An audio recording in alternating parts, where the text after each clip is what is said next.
عمل شويه فلوس السنه دي، انما ايه؟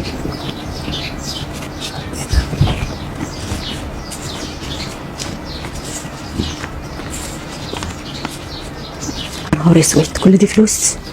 مش حرام عليك؟ حوش كل الفلوس دي معاك وانا معيش 20 جنيه على بعضها؟ ليه؟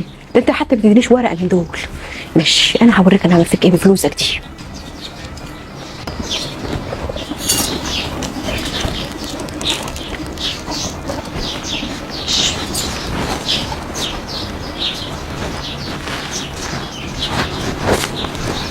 نفرق بقى الفلوس على الايه؟ على الناس بتاعتهم دي كده ايه؟ دول فلوس البيت السوسة.